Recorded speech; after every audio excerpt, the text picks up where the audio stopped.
Good morning, Cowboys Nation. Welcome to a special episode of the Writer's Block podcast coming to you on a Tuesday morning, and a special Tuesday because it's Christmas Eve. We're getting ready for the holidays.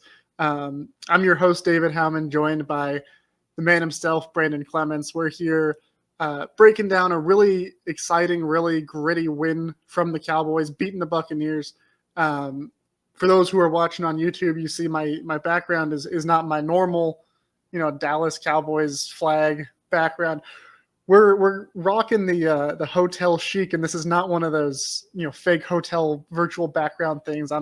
I went back home to my old stomping grounds in Phoenix, Arizona, right down the street from soon to be national champion Arizona State Sun Devils.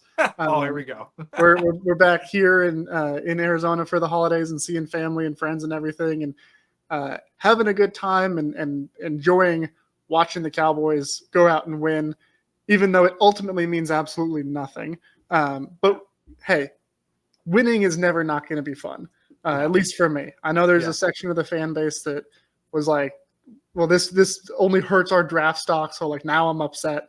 But either way, I mean, we get to talk about a win. We get to talk about our Cowboys Christmas wish list for this year. We'll be writing these letters to Santa and seeing if he links up with Jerry Jones to give us what we want, and all things Cowboys. But Brandon, how are you doing? You're in the same place that you always are, down in your little command center man cave. So you clearly did not travel for the holidays, but what you got going on? Yeah, no, I'm still in the beautiful Antarctic type weather here in central New York. We were in single digits today. I'm dressed up really accordingly. Got the hoodie on. It's a very cold day here in Syracuse. It's a little bit of snow, which I know I'm happy about. My wife's happy about. Everybody's happy about it because, you don't get that with 71 degrees and whatnot in Phoenix, Arizona. But we're gonna have a white Christmas here in New York, which is a beautiful thing.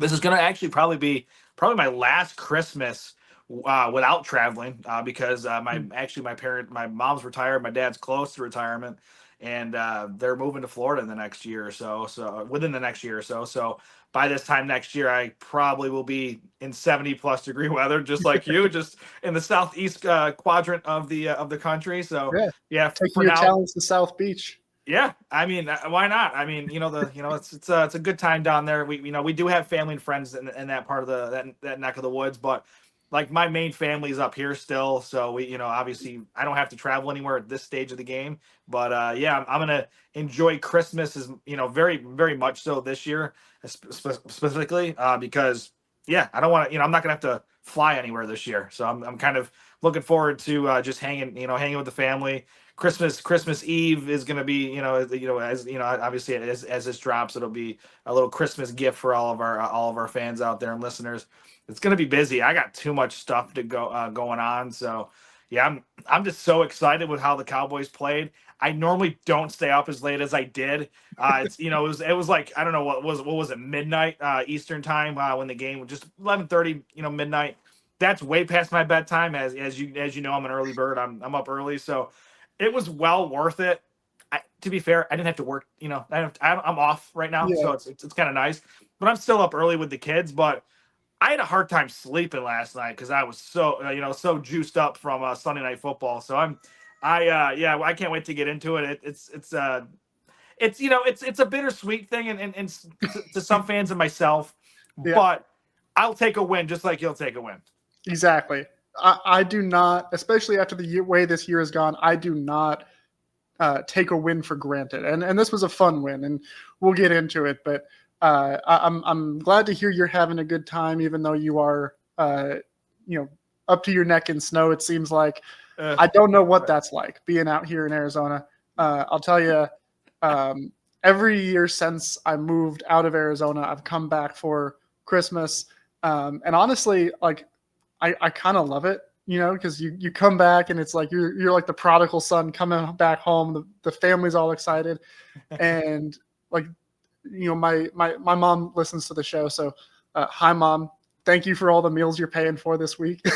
Shout out mom's rock, baby. That's it. Yeah, shout out to Mama Howman. I get in and they're like, okay, where you want to go for breakfast, where you want to go for lunch, where you want to go for dinner, like, oh, do you want dessert too? Do you want to order something extra so you can take the leftovers back to your hotel if you want a midnight snack? And I'm just like, yeah, sure. Like, I mean, you're I not don't going to need pass all that the up. I don't food, think but I anybody will take passes it. that up. Yeah, it's crazy because when I left Phoenix, part of the reason was the cost of living had gone up so much. And now I come back and I'm like, it's cheap. Like, I don't pay for anything. I come back and I'm eating like a king here. So I'm doing great. I was enjoying a really, really nice meal while watching that game. And of course, the game in question, the Cowboys beating the Buccaneers 26-24. And earlier in the game, or earlier in the day, we saw the Washington Commanders, Jaden Daniels, the pride of Arizona State. We know how to make him there. And he led the Commanders to a last-second win over the Eagles. He threw a go-ahead touchdown with 6 seconds left, which then led to the Cowboys officially being eliminated before they even played the game. So, the Cowboys players, I don't even think that they were at the stadium yet, most of them. And so they all are finding out like, oh yeah, our season's officially done. We're not competing for the playoffs now. And I was kind of, when that happened, I was thinking in my head, like, I don't know what we're going to see from this team because the Buccaneers have something to play for. Yeah. If they had won this game, they have a 1-game lead in the NFC South.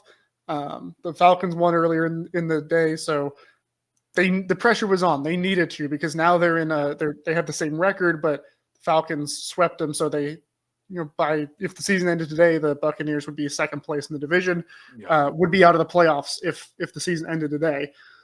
So Buccaneers had a whole lot to play for. Cowboys officially had nothing to play for. You wouldn't know it from how they came out and played. I mean, first drive, they move down the field, they get a field goal. Defense comes out, and on third down and on fourth down, Baker throws an errant pass because of the pressure that Mike Zimmer's scheming up. And they go for it on fourth down. And by the way, Todd Bowles, the head coach, he's not an aggressive head coach. He doesn't go for it that often. So for him to go and then not get it, that's pretty significant for that team. And then they move down the field. Cooper Rush finds Jalen Tolbert in the back of the end zone, toe tap. Again, I mean, he's done that a few times this year with some really impressive touchdown catches. Good number 3-4 receiver, Exactly. He's your wide receiver 3 next year. Yeah. No matter what. Like he's someone you got to have on the field. He's not someone that you're going to say he's number 2 behind CeeDee Lamb necessarily, but he's been balling out and he's reliable. And just like that, he got him out to a 10-0 start. And then the Cowboys pretty much controlled the game for the rest of the first 3 quarters. Yeah. Halfway through the fourth, we get, Jordan Lewis and that crazy interception in the end zone. Then the Buccaneers come back and get a touchdown, busted coverage wide open in the end zone. Baker Mayfield's doing his thing. They get the ball back with like a minute 50 and they're down 2. And I was like, man, they're going to do this. Like they're going to move down the field. Baker was getting hot. They're going to, they only need to get like 40, 50 yards to be in field goal range. Very first play. And it is like the most chaotic thing, the way this game ended. Have you ever seen anything like that? Baker gets swarmed. He has like 3 guys trying to bring him down. He powers out of it, tosses the ball to Rachaad White, also an Arizona State alum. Yeah, they know how to make this, that's for sure. They don't know how to hold on a ball on Arizona State, apparently. I don't know what's going on.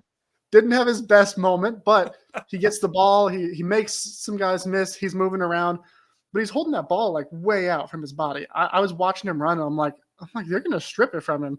Deron Bland does exactly that. Strips it, recovers it as he's pulling the ball out.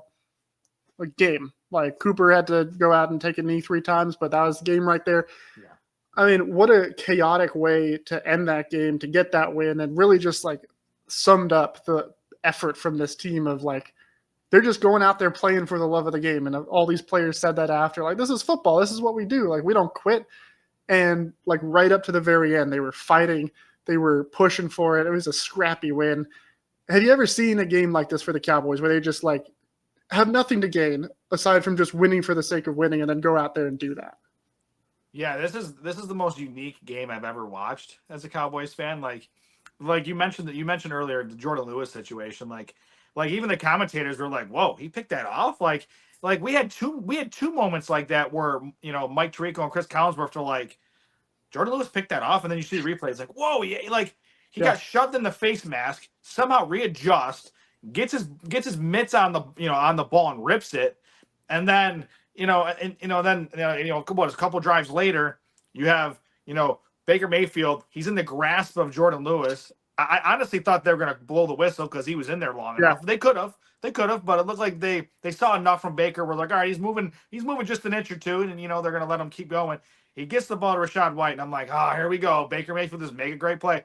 And then next thing you know, I see Deron Bland, come out of it with the ball, and I'm like, what? And the commentators are, Tirico and the great Mike Tirico out of Syracuse University, of course.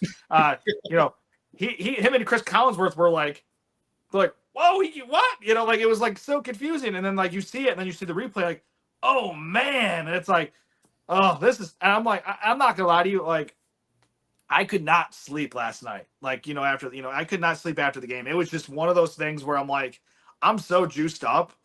I probably upset my wife because I woke her up because I told her how the game went. Because she's big. We're all Cowboys fans in my house, in our house. I don't want to say my because I'll get in deep trouble for that one. So in our house, my girl, actually my daughter who's 5. The most recent primetime game, not this one, but another one recently, because the Cowboys are on primetime all the time. But it's just the natural thing. She's got her little Kindle tablet thing, and I'm doing something, my wife's doing something, and I was and she's like, Dad, I'm gonna watch the game because it was just about to start, and I'm like, okay, sure, you're gonna probably play a game or something. And no, she like a few minutes later, I got up and I see her, and she's in her room watching the Cowboys game. I'm like, you're raising them right, Yeah. But no, but and also, but I'll be honest with you, my wife, when I told her, she was like, "Are you serious?" And I'm like, "Yeah." So obviously she's like, "I'm gonna go back to bed." So we got up super early this morning. Shout out to Chris Berman and Booger McFarland for NFL Primetime on ESPN Plus. So I had her watch the highlights of the game, and she's like, "You weren't kidding. That was a crazy game."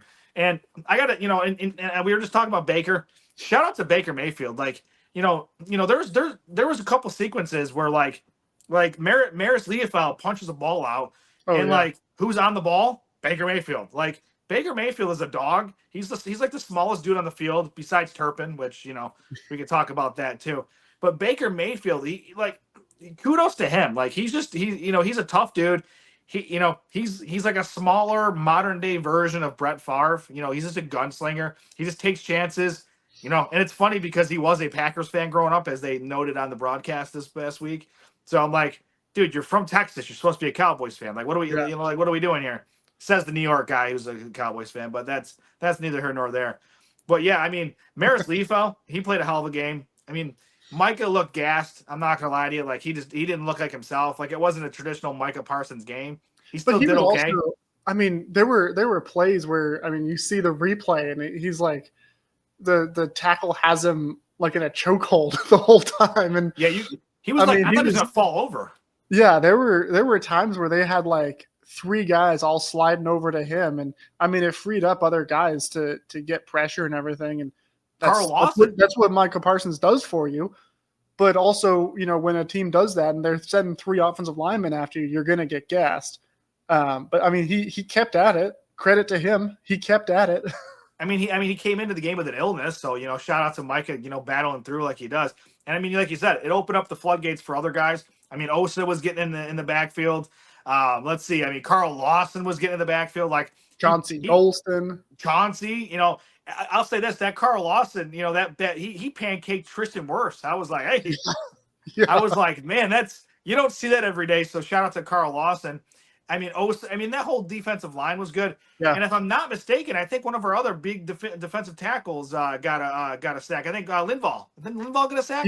He did because he fell down from going down with the tackle. Baker tries to hop over him as he's trying to scramble out, and Linval just like reaches up and like trips him up. And I mean, that's a vet move right there. That's why you bring in a guy like Linval Joseph. Not going to get a whole lot of sacks doing it that way, but he got the job done. Speaking of, shout out to him. he got a sack in this game. Became, I I forget where exactly he ranks on the leaderboard, but one of the fastest players to reach 50 career sacks, faster than Lawrence Taylor, faster than J.J. Watt.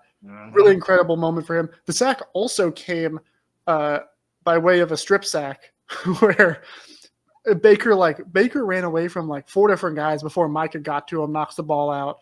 Yep. Nick Vigil falls on it, but on the replay, like it's kind of moving around still. He rolls out of bounds before he actually recovers it. It set up the first I've ever seen, and probably the last time I'll ever see, a 3rd and 40. Yeah. 3rd and 40. And that was a big moment because the play before that, it was 2nd and 19. It was at the Dallas 35. Buccaneers probably are not going to convert 2nd and 19, right? But you probably get a small pickup on 2nd down, small pickup on 3rd down, settle for the field goal. That sack, I mean, 3rd and 40, they ended up punting the ball a play later. And that was huge because that's 3 less points. And this is a game that was decided by 2. So he gets his 50th sack. He gets into the record books ahead of some really great names. And it was, a really, really impactful sack from Micah Parsons. So good on you. You mentioned huge. Man, speaking of huge, Vita Vea, 350-pound Vita Vea. I think he could pretty much eat Cavante Turpin in one bite. Like it was like he could have just tried. Yeah, pretty much. I mean, he's like literally double his size. And I'm like, and I'll be honest with you, it was funny because I'm like, oh my God, I saw Vea and Turpin. I'm like, oh God, he's gonna crush this poor guy. And it was actually pretty gentle for a guy who's 350 pounds. Jake Ferguson felt the wrath threw him to the ground, and I was like, "That's the nicest thing Vita Vea could have done there." Yeah, but you know what? He paid it forward later a little bit to Jake Ferguson. So he came out. Yeah, Jake Ferguson got walloped on a 3rd down where he thought he was going to get it, and then 350-pound Vita Vea comes in and just blasts him. And that was the Cowboys' last real offensive drive, not counting the one where they took 3 knees. Yeah. And if Jake Ferguson gets that first down, the game's over there because Tampa Bay had just used, or they had one timeout at that point. They used it after Ferguson went down. And like 9 out of 10 times, that's a first down for Fergie because he broke a tackle before Vea got to him. He's got that downhill runner style where he's gonna plunge forward and get that first down. And I thought it was actually a really good call from Mike McCarthy. I was worried about throwing it there in case it's incomplete, they have an extra timeout. But it was a good call. They got the ball right into Ferguson's hands, have a couple blockers out there. Vita Vea just did, the things that make Vita Vea so special in this game. And there's 2 other special players for the Cowboys that I want to talk about from this game before we get to our Christmas wish lists. 2 guys that I think really deserve a lot of attention and praise after this game. One of whom we've already mentioned is Jordan Lewis. I mean, he's had a great season all around. This was maybe his best game of the year. He's having just a heck of a season. Last year, he came on really strong at the end of the year. This is a guy that, 3 years ago, he suffered an injury, ended his season against Detroit, and then later on, going to the next season, we find out from Mike McCarthy there was initial concerns it could have been a career-ending injury. He comes back from that. He plays, he probably played a little bit earlier than he should have last year. He was a little rocky at the start of the season, but he gets back to form, comes on strong. This year he comes back, new defense, new scheme. Trayvon Diggs is in and out of the lineup. Deron Bland is in and out of the lineup. Season has been going well. He's still showing up. He's still grinding through. He's a leader in that locker room. And there was a play before the interception where I think he came up and met the running back like right at the line of scrimmage and just like knocked him down. I think it was Bucky Irving. And it was just such a great run defense rep from a smaller guy who isn't really, nobody really talks about Jordan Lewis as a run stuffer. But he showed up and he did that. And I tweeted it at that point, and then I tweeted it again when he made the interception. Jordan Lewis is an all-decade Cowboy. I mean, he's not a guy that, he's not going to go down in the record books for the Cowboys. He's not going to be, one of the top 10 corners of all time in franchise history. But this is a guy that deserves that recognition of being like an all-decade Cowboy. He has been through a lot of scheme changes, a lot of coaching changes, a lot of so-so seasons. and he just shows up and he keeps coming back. He's loyal to the team. He's loyal to the Cowboys. He's just such a great impact for this team. And I hope that he's back next year. I hope that he continues to be part of this team because he's got that dog in him. And this was a game where you saw not just on defense, but offense, defense, special teams, and coaching, all of them. Everybody had that Jordan Lewis mindset. So shout out to Jordan Lewis. Thank you for being you. Yeah, no, 100%. And you hit the nail on the head. I was just going to say it before you said it. Jordan Lewis, he's a free agent at the end of the season. So, I think we need to get him back in Big D for another go-round. Maybe we can lock him up. I mean, he's 30. I think he's 30 now. Get him locked in for another, maybe I did like a 2-year deal with him at this point. Just, give him a little security, pay it forward to him because when he's on the field, he literally is a dog. Like, he's so good. He's one of the best nickel corners in the league. And, good nickel corners don't grow on trees, and he's one of the best ones in the league. So I think if the price is fair, I think Jordan comes back because I think he loves being in Dallas. I think he loves playing for Coach McCarthy and Zimmer. I think, I'll be honest with you, I think this defense took another step forward, again this past week. And and I said it last week, I had to eat a little crow, and all that stuff. But if I was, say, 60% sure Mike McCarthy was back, before this game, I think he's about 85-90% back at this point. You never know with Jerry Jones. That's why you got to leave that 10-15%. You just never know with him.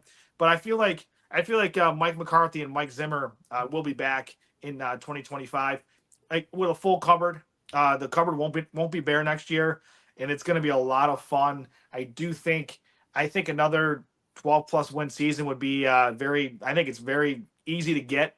I don't want to say too easy because the NFL is not easy, but with the talent that they have, relatively speaking, that have been out this year, we get the full crew back. We get a couple, draft picks that come in. Some of those draft picks from last year make another step forward. Another 12-win season, for the Cowboys doesn't seem too far-fetched for me in 2025.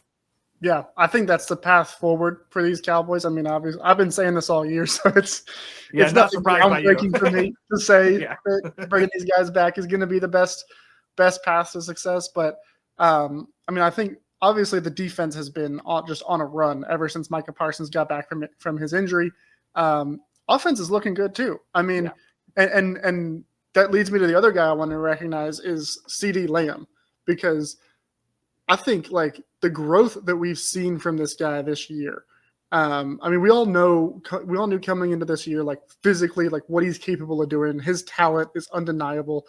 But we've seen a couple of times in previous seasons, and it popped up a little bit early on this season where, a little inconsistent in terms of his actual production on the field. There's times where, it looks like mentally he's just not completely checked in.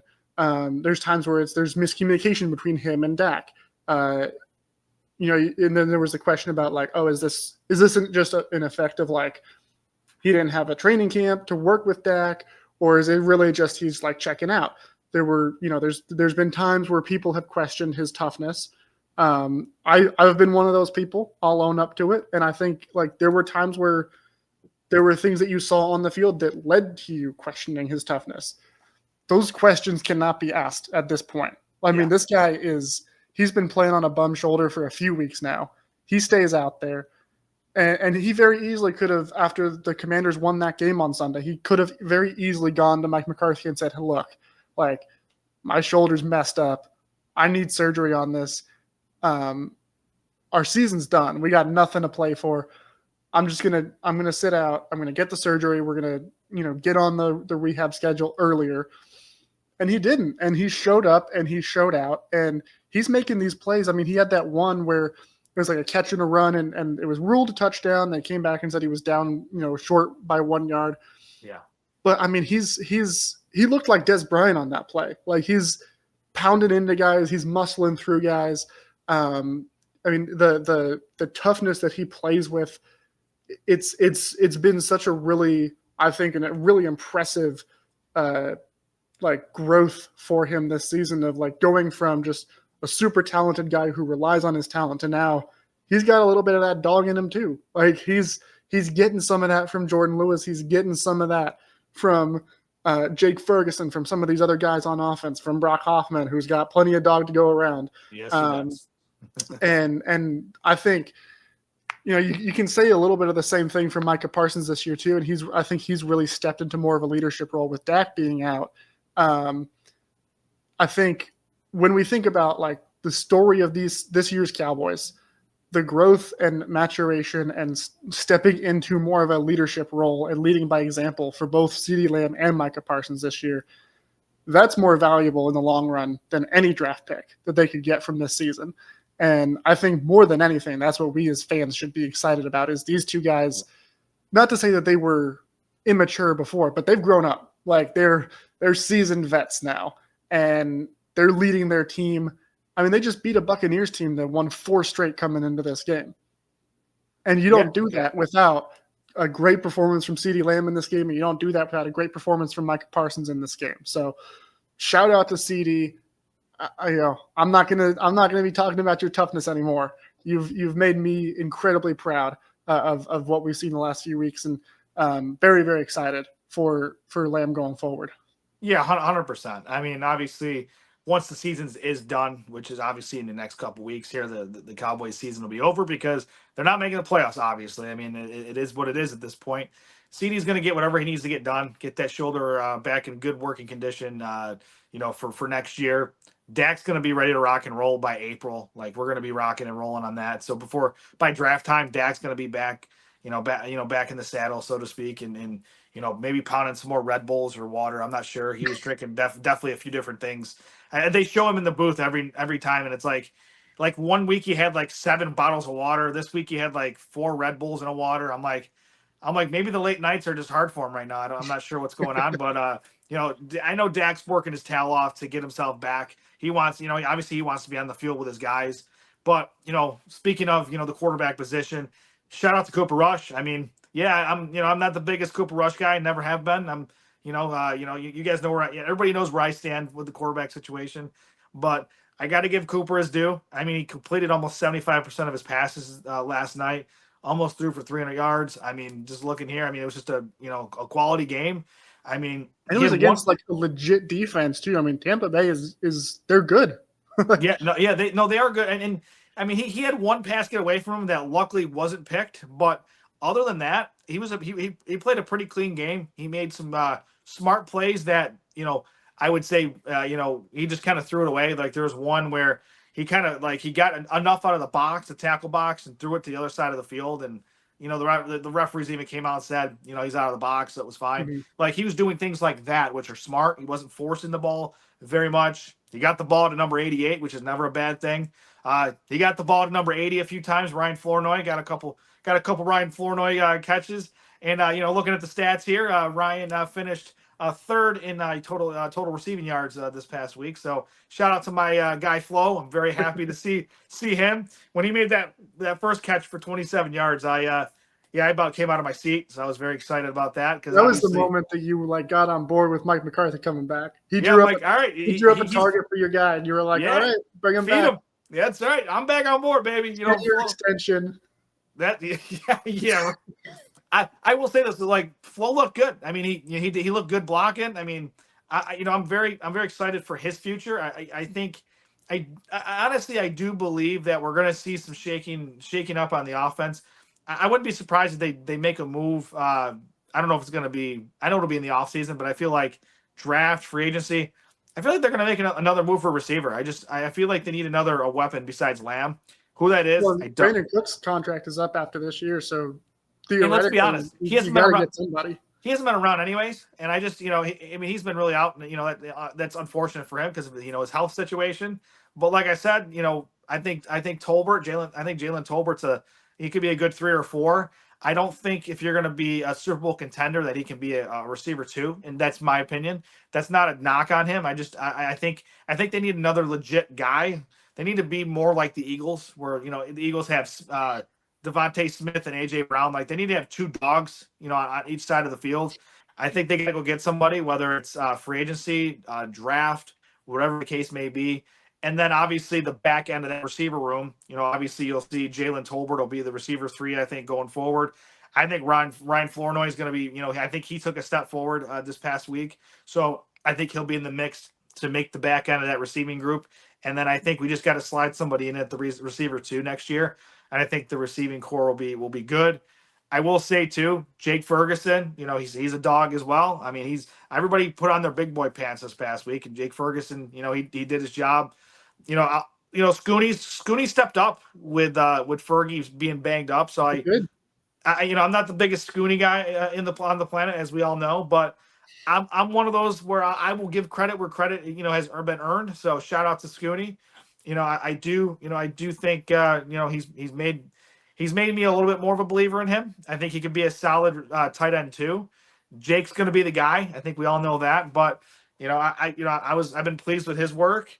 I mean, unfortunately, Rico didn't get out of the gates against this Buccaneers defense. I mean, Rico, it wasn't his best game, but the Buccaneers, you already mentioned it, they're a legit defense. Yeah. You got Vita Vea, you got David in there. They came into this game with like an elite run defense too. I mean, yeah, when you have Vita Vea, like you're not going to get a whole lot else in the run game.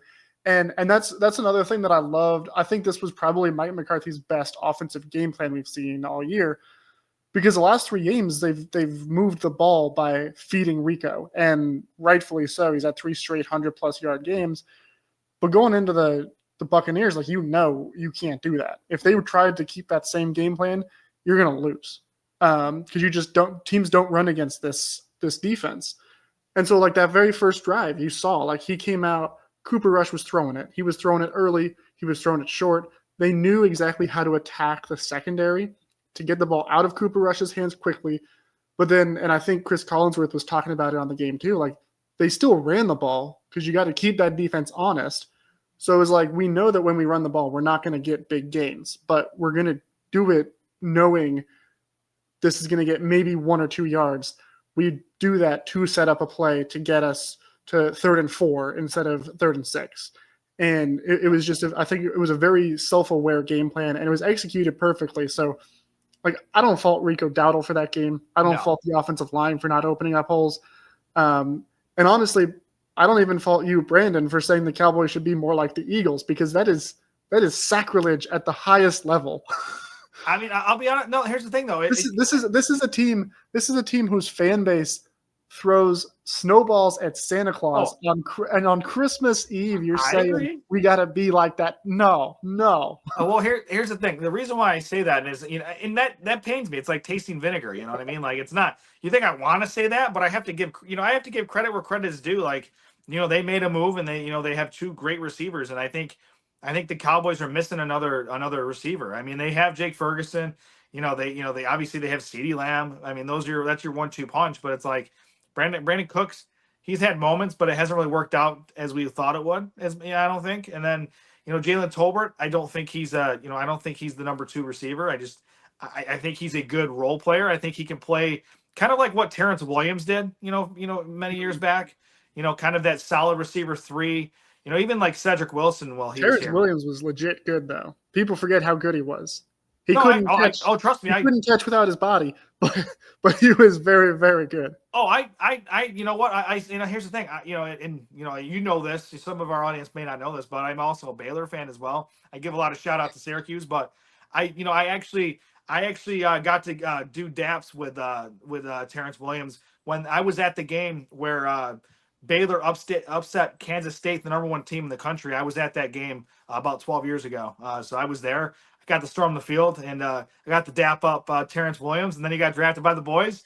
So life was complete at that point. So I've always been a supporter of Terrence Williams. So for Jalen Tolbert, if I put you in that ilk, that means you're doing okay. So you're doing all right, my friend. And it definitely is, because I'm not the. Here's the thing. I said beginning of the year, like I didn't think Jalen Tolbert would make the team. That's kind of how that's how I felt. Like that. Like I'm not gonna go back on it. Like I said what I said. But I'm one of those people where, what, if it works out for him, I'm happy for him. And I'm glad that he's doing well and proving me wrong and proving some of those doubters wrong. I do think a solid receiver 3, that's not a bad thing at all. You can make a lot of money in the league playing receiver 3. So, yeah, I mean, the overall performance from this team was great, and that toe drag swag by Tolbert was nice. I will give Yeah, he's played he's well. got talent. Cooper, hey, here's the thing though, Cooper And Rush. you want him out of the league. I did. And I was happy on it. Not only did he make that great catch, but it was a great throw from Cooper Rush. I was just gonna say that. Yeah, I knew you were getting there, but I was gonna steal your thunder because so the theme for this show we're making, our Cowboys Christmas wish list one day before Christmas. Yeah. And I'm thinking, I don't know necessarily what I thought you're gonna come up with. You should know me by now. I was like, maybe he'll say receiver, but he won't do that because Ryan Flournoy is his guy. But maybe I was too optimistic. But share with us what's on your Cowboys Christmas wish list. Well, I mean, you just mentioned the quarterback position and Cooper Rush. I think at this point, I mean, you know what you have in Cooper Rush. He's a quality backup. I'd like to see Trey Lance. That's my Christmas wish.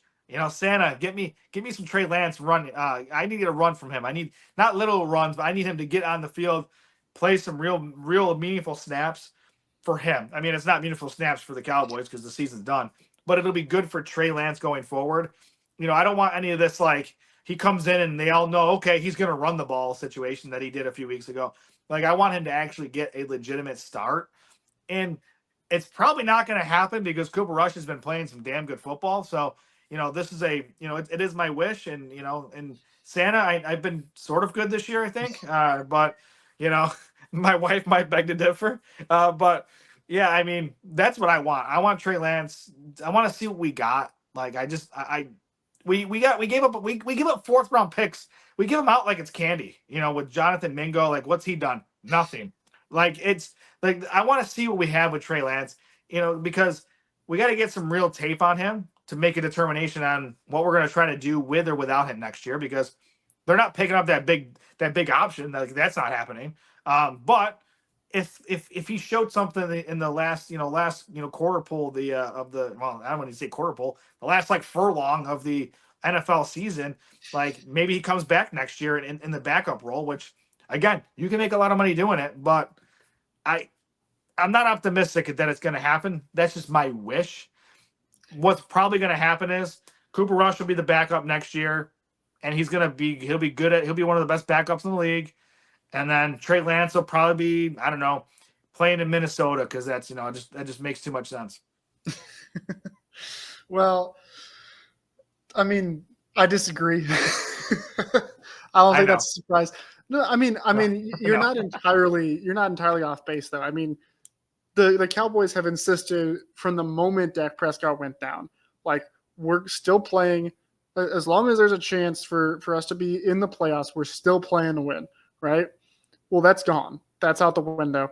And I understand why they didn't, then turn around and start Trey Lance against Tampa Bay because, I mean, he hasn't practiced all week. You've built a game plan for Cooper Rush. Yeah. You're not going to do that in a few hours. I agree with that. So I definitely see the argument.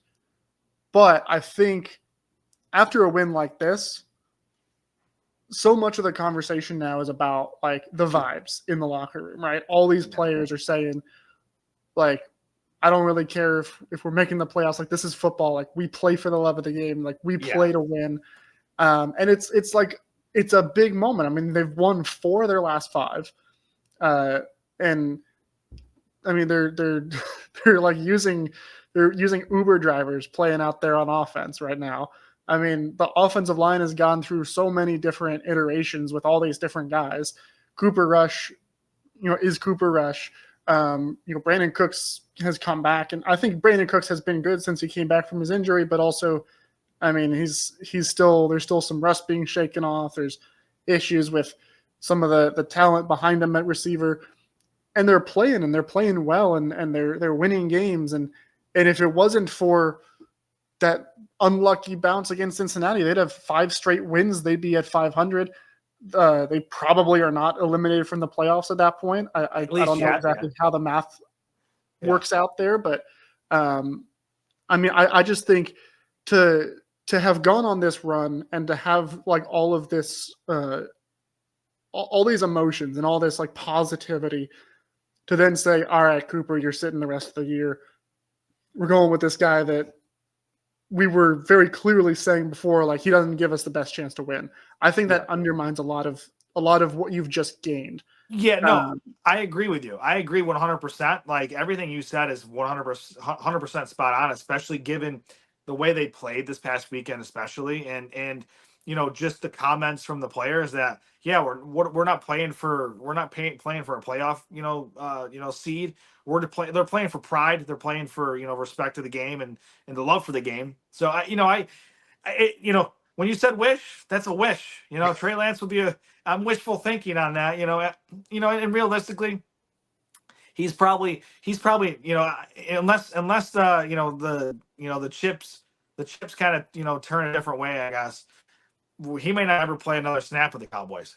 That's certainly a possibility, especially given how close these games have been as of late and how well Cooper Rush has played. And like you mentioned, they're one crazy bounce away from being five straight, probably still in the playoffs with a small chance. And you never know at this point. But I will say, and you know what, I own eating a lot of crow. I own it. So I mean, Cooper Rush is probably going to be the backup next year, and that's fine by me because, like Chris Collinsworth said, if you get a guy that you say you got a 6-game stretch where your quarterback's out, get me 3-3, and that's hold the fort down until the main guy gets back. Do it, and he's playing way above 500. Yeah. So good on him. Yeah, completely agree. Yeah. My Christmas wish this year is kind of similar thought process, but it makes more sense. Yeah, respectfully. No, all good. Because I want more Tyler Guyton reps. Yeah. I want to see this rookie left tackle that you drafted in the first round. And for those who haven't been paying super close attention on the offensive line, Chuma Edoga has started the last couple of games since he came back from the injured reserve. And I believe I think he didn't play at all prior to this when he recently came back. And he's been the starting left tackle, but they've also rotated him with Tyler Guyton. Yeah. Before Edoga came back, they were rotating Guyton with Awesome Richards. And it was it was weird timing because Richards had his injury and he was out for the year. They put him on IR right when they activated Edoga. So then it was just instead of rotating with Awesome Richards, now you're rotating with Chuma Edoga. And I just don't get it. It doesn't make any sense to me. I get that, Edoga is, at least on paper, he's the better option. He's more experienced. He's seen more football. He knows more than Guyton does. He's also played on the left side a lot longer than Guyton has. But also, I mean, you took Tyler Guyton because you believed in his potential. He has a lot of the same traits that Tyler Smith had coming out of college, where he's big, he's athletic, he's got that bully mentality, and you knew that him going from right tackle to left tackle, there's going to be a learning curve. But now the learning curve, he's got a longer learning curve because he's not playing. And when he is playing, it's he gets a good drive in now, he builds some confidence, and then he sits. It doesn't help with his development. And it makes no sense to me that they're doing this with him, because one way or another, if you don't believe in him at left tackle, then don't be playing him. It's that simple. But if you think there's still a shot there, get him out on the field, get him reps, see what you've got. And if he starts struggling, if he starts going full Chaz Green, then you can pull him. But he hasn't had any of those moments yet. And not yet, no. But also, we're going into, we're going to be going into this offseason, and Zach Martin's probably retiring. There's legitimate questions about Terrence Steele. What, should he still be the right tackle? What, his contract doesn't really make it easy to get out after this year. No.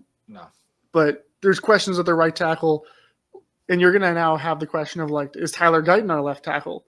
Should we move Tyler Guyton to right tackle, which is his natural position?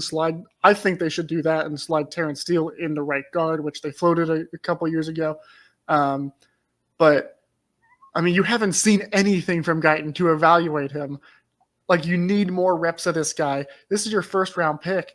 And I mean, you want to know what you've got in the guy. So, and Cooper Beebe, on a similar note, I mean, he's been phenomenal. He's been I think he's been their best rookie this year. He's just been so great. But he's also played. I mean, he missed last week with a concussion, but other than that, he's played. And you've seen some growing pains, but he's gotten better and he's learned. I don't get why they're not doing that with Tyler Guyton. Yeah, no, I'm 100% with you on that. Tyler Guyton, not putting him in there at this point, I feel like it's a disservice, not only for Tyler Guyton but for the Cowboys, because next year I feel like the Cowboys are going to be miles ahead of where they are, in 2024.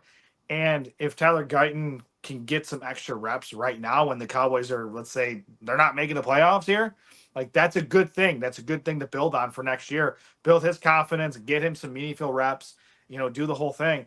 And they're not doing that. And I'm not gonna lie to you, like I've never been a Chuma Edoga guy. Like, whenever he's been to Dallas, not to diss on a player or anything like that. I never understood why we made the move. I have friends that cover the New York Jets, a really good friend of mine. And we've had conversations about it when the Cowboys made the move, and I trust his opinion on things, and he's like, dude, if the Jets are getting rid of somebody, what does that tell you? I'm like, that's a valid point. So I mean, we went, and again, we're not doing it to bash a player. It's just, we're just analyzing, what we think or what we see on tape. And I mean, I'll give Chuma's done okay. Like, I mean, it's not like he's been great, but he hasn't been bad. He's not Chaz Green, but I mean, that's Chaz Green was really bad, but it's a very low bar. And very low. But no, I feel confident I could go out there and do as well, if not better, than Chaz Green in that Atlanta game. Yeah, I mean, I think he got Abraham a lot of money then. I think Abraham got his bonus off of that game alone, if I'm not mistaken. So he hopefully he gave Chaz Green a little bonus or a little kickback on that. Like, he got so many sacks in that game, it was ridiculous. But I mean, your point also with Terrence Steele, I've been on record for saying this too. Like, I would like to see him at right guard. Like, I'd like to see him on the inside because he is a really good run blocker. And I think him not having a blind, like essentially an empty, I call it like an empty open shoulder, so to speak, I think would be good for him. I think he needs to have that security blanket of having a center and having a tackle next to him. And then he could be right. He could box essentially in his little area. Yeah. And I think he could do a really good job at that. And then here's the other thing too. Like, me personally, I mean, it's tough to say this because Tyler Smith's been such a great guard, but for me, I would move Tyler Smith over to left tackle, and I would move Tyler Guyton to right tackle. I think, and then move Terrence Steele inside.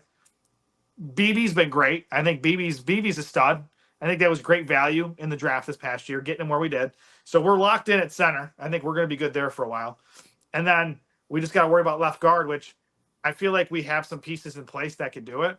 Yeah, or have a competition between TJ Bass and Brock Hoffman. Best man win. I mean, if one of those guys if one of those two guys is your, like, quote unquote weak link on your offensive line, playing between Tyler Smith and Cooper Beebe, like, you can live with that for sure. Those guys both have the strength. They've got the dog mentality. Like, you can do some damage with those guys. Well, and here's the other thing too. Like, and I'm not saying they're going to do this. I mean, I haven't seen or read anything about it. But if the right guy falls to them in the draft, the value might be too good where they don't take an offensive lineman somewhere. You never know. Like, if a guy falls to, say, where the Cowboys are at now, which is 15, and maybe most teams had a lot of teams had a top 10 grade on a player and they fell. You never know. You might just take the best player on the board and be like, okay, we don't necessarily need the position, but this player is too good to pass up. I don't know who that would be at this point because I haven't gotten into draft season yet, but it's anything like that's possible. And then from there, if you get a guy in the day one or day two, there's going to be some guys out there that could fill that. And then you have TJ Bass and Brock Hoffman as reserves as well. So you're 7 deep, at the offensive line after that. That's a good problem to have. We'll see what happens with this whole offensive line shakeup. I think we're in agreement where we need to move and Terrence Steele to guard. Whether the Cowboys do it is a whole different thing. Yeah, as is often the case. But those are our wishes. We'll see if they come true. Probably not for either of them. It doesn't seem like things are trending that way. But you never know. It could be a Christmas miracle. We could both get what we want. As of right now, we're waiting until next week. Cowboys get to go up to Philly and take on the Eagles, and the Eagles are kind of in a weird spot right now because they've got Jalen Hurts missed most of this last game with a concussion. He's in the concussion protocol. Yeah. Kenny Pickett finished out the game, and honestly, I don't think Kenny Pickett did that bad in the game. It's just when you have a quarterback change in the middle of the game, it throws everything off. And so much of that offense is built around Jalen Hurts and the unique skill set he has. Kenny Pickett is very much not the type of player Jalen Hurts is. So I think it's going to be interesting to see this week because it could be Kenny Pickett making his first start with the Eagles. It could be Jalen Hurts if he gets out of concussion protocol in time. Either way, the Cowboys are going into this game and we just saw they clearly don't care about draft positioning. They're just playing a win. And this is, you've got the rivalry aspect of it. They got beat by the Eagles last time they played. And by the way, that was a game where, halfway through the third quarter, it was pretty close. I mean, they were right in it. And then the Eagles kind of pulled away. Cowboys have a little bit more wind in their sails, a little bit more confidence in what they can do. And they're looking at an Eagles team that just lost their first game in however many weeks it's been, kind of licking their wounds a little bit. And they can play spoiler, and I'm excited for it. I never like losing to Philly, so the chance that they could come in here and just ruin the Eagles' day with nothing else on the line for them besides beating the Eagles, that has me excited just for the possibility of it all. Oh, 100%. For me, I'm the same way. It's like if we can do anything to ruin anything Philly, I'm jumping for joy. That's another. I guess you can add that to a Christmas wish. Just play spoiler. And that's the thing too. We don't know what's going to happen with Hurts. Magically he might be back because concussion protocols and quarterbacks. You never know how that goes. I won't speculate. I'm just going to leave it at that. But Kenny Pickett, I never saw the first round talent that the Steelers thought he was for a hot second. I think he's a quality backup. I think he, I think if they do have to turn to him, in this upcoming matchup, I think the Eagles are still the better team at this point. I think that's kind of obvious regardless. And here's the thing though. The Cowboys have this dog in them right now. They have this dog where they want to play spoiler. It's a rivalry game. And here's the thing. They played so hard against the Bucs. The Bucs aren't even a rival. You know what I mean? They're just an NFC team. You know what I mean? This is the Philadelphia freaking Eagles. So, if you got that dog, this dog is those ears are gonna perk up even more. Going into this matchup, and I'm looking forward to it. I think it'll be another nasty game. They're gonna be playing at the friendly, not really friendly confines of the link in Philly. I feel bad for the Cowboys there. They have to go play in that cesspool, so to speak, that Philadelphia, so to speak. But nevertheless, I do think it's going to be another really good game because they always tend to play each other very well. Cooper Rush has been playing his best ball of his career. I mean, before I felt like he was more of a game manager. Now it's they're giving him the ball, letting him throw a ball all over the place, all over the yard, and yeah. I think he can do it. I think I wouldn't be surprised. Actually, you know what? I'm not even gonna say it like that. I'm just gonna say this: the Cowboys are going to beat the Eagles this coming week. Simple as that. I love it. Let's manifest it. Yes. Obviously there's the rivalry aspect. There's the playing spoiler aspect. There's also a coaching rivalry. Two coaching rivalries at play here. Yes. You've got, Mike McCarthy up against Kellen Moore. Obviously we don't know exactly what happened that led to that departure, but it kind of feels like it wasn't a amicable breakup.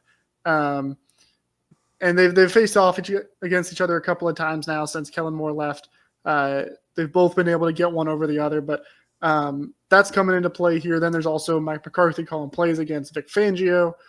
They have a storied rivalry going back to when Vic Fangio, as the head coach of the Broncos, beat the Cowboys in 2021. And he was just like, oh, I made a blueprint for the team. And a few weeks later, he got fired because he turned out not to be a good head coach, and then he went Nope. to be the Dolphins defensive coordinator. They faced Miami on Christmas Eve last year, and that was a more even match. The Cowboys got some plays against the Fangio defense. Fangio defense got a couple of takeaways. Dolphins ended up winning the game, and Fangio got fired in Miami because the players didn't like him. And you hear the players talk about him now, and it's just like, man, this guy must be just a dirtbag the way they talk about him. But he's doing well in Philly. I mean, let's be honest. You put the word dirt and bag in there in Philly, so I mean it works. Connect the dots how you will. I'm not saying anything, but I will. They're having a good year defensively in Philly. So it'll be really interesting to see this offense playing with a little bit of spunk. Mike McCarthy coming in wanting to, get one over on Vic. I'm really excited for it. I don't know yet how I'm gonna predict this one. Just there's so much up in the air right now, especially with Jalen Hurts. I do think it's going to be close either way, though. I mean, I think this one's coming down to the fourth quarter.